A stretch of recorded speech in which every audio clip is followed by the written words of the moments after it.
in order to influence the outcome of an election, had to have the king's stamp on it. Question: how did the king and the parliament 3,000 miles away know if every colonist had the king's image on every piece of paper in their home? Answer: Parliament enacted the Writs of Assistance Act.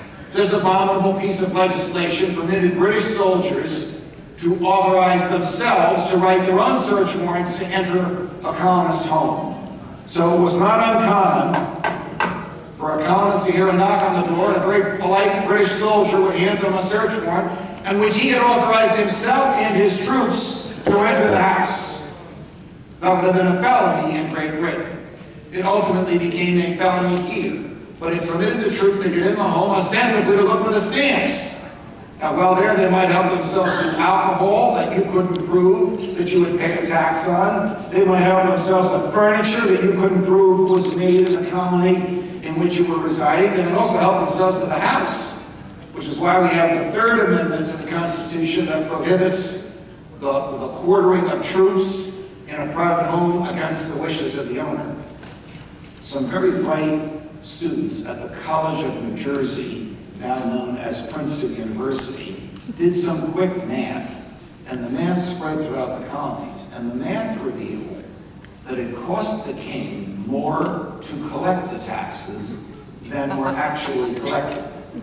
So one would think, well, why would a government enforce a tax in which it lost money? Because it cost them more money sending the troops here, breaking down doors, going through private property, the consumption of time. It cost them more money. Now I can see all these handsome faces. It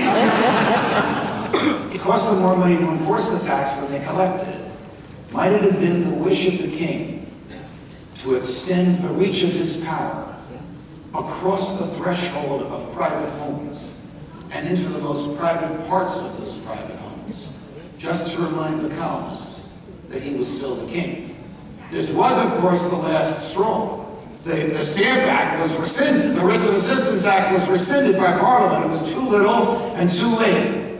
We fought the revolution. We won the revolution. We met in 1787 in Philadelphia to write a constitution. They wrote the Constitution in secret. But notes were kept by James Madison. He was the scrivener's. Notes were so good that if you read them today, as they've been published, you'll actually get a blow-by-blow description of what was happening there. And his notes were so complete, they all knew he was taking notes, that portions of his notes actually became the Constitution. What was the first argument they had in 1787? One would think they wouldn't even argue this, but there was a big government crowd there in the presence of John Adams and Alexander Hamilton, and they wanted to argue that our rights come from the government. Their argument was that because we need the government to protect our rights, the government can decide when to shrink them and when to expand them. And therefore the government is the source of our rights. James Madison, who made the Jeffersonian argument, Jefferson wasn't there, he was the United States ambassador to France, so he was in Paris. That argument was the natural law argument. Madison basically said, what are you guys crazy? We just signed a piece of paper 12 years ago in which we said that our rights are inalienable and come from our Creator. If that wasn't the reason that we fought the revolution, because we weren't going to have a king reaching into our bedrooms, and we weren't going to have a parliament that we didn't vote to contribute representation to take our money from us, and we weren't going to have troops in our cities telling us how to behave, if we didn't really believe that our rights came from our humanity, then what are we doing here? And so the Constitution is enacted with the promise of the first 10 amendments, the Bill of Rights. And some of those words to the Bill of Rights everybody in this room can recite. Like, for example, the opening line of the First Amendment. Congress shall make no law abridging the freedom of speech. Now, I have often argued that the most important word in that line is the word the. Listen, I'll repeat it for you. Congress shall make no law abridging the freedom of speech. Why do I say that's an important word? Well, I've read the notes, so I know they struggled over that word. Because by describing it as the freedom of speech, the founders recognized that it existed before the United States of America did. Because it didn't come from the government of the United States of America, it came from the humanity of every person. Now, again, listen to the words. It doesn't say Congress shall grant freedom of speech. It says Congress shall not interfere with freedom of speech. And it does the same with other arguments, like your right to think as you wish, to say what you think, to publish what you say, your right to develop your personality. I've often told O'Reilly, he should be very grateful for that right. To develop your own personality. Your right to worship or not to worship. And in the Second Amendment, your right to keep and bear arms. And my dear friends, that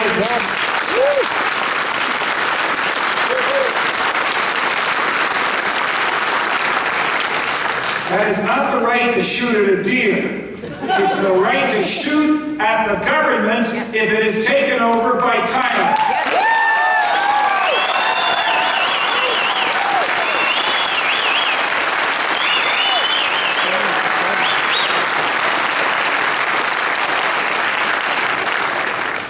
And of course, the great Fourth Amendment, unique to the United States of America, but we picked it up from our colleagues in Great Britain, which then was called the right to be left alone.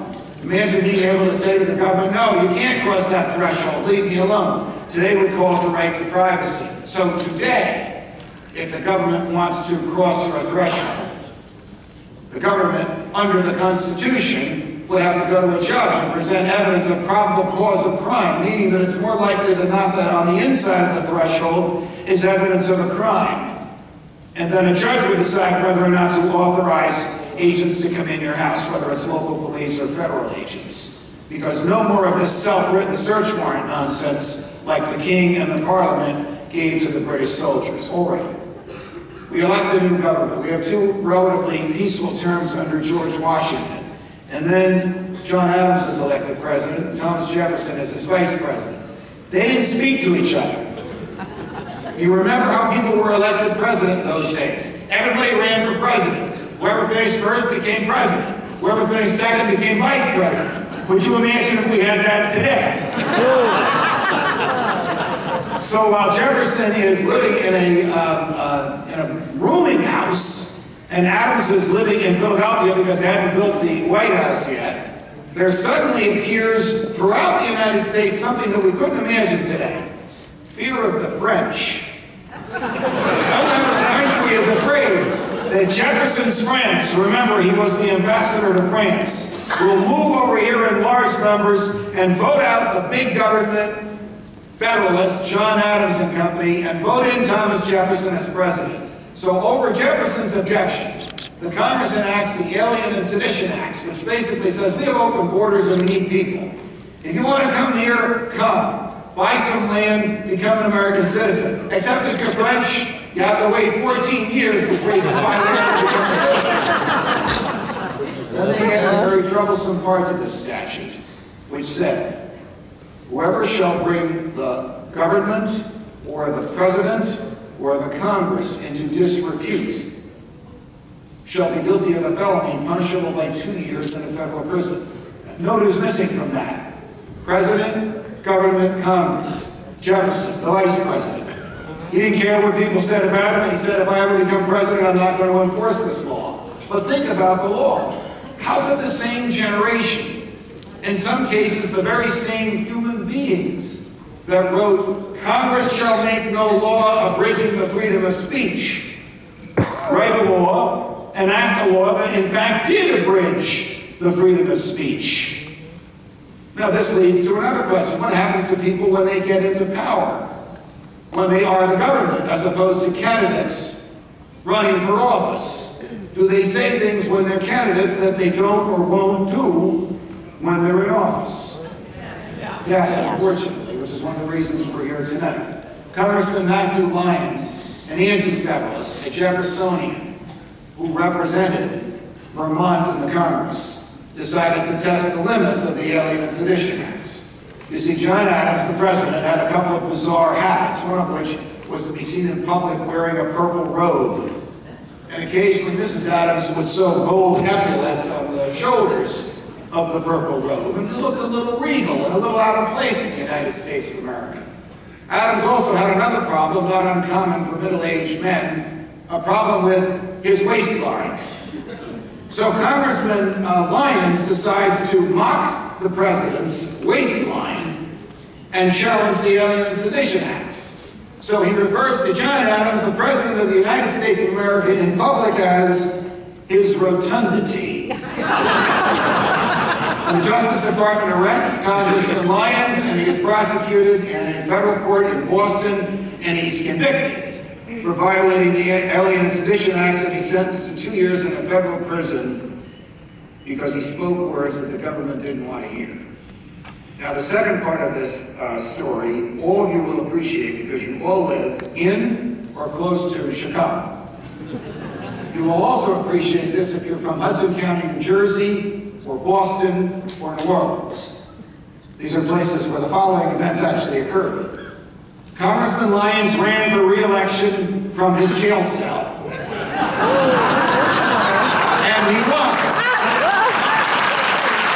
by the time he gets out of jail and goes back to Washington, Adams is gone, and Jefferson is in the White House, and the Alien and Sedition Acts don't exist anymore.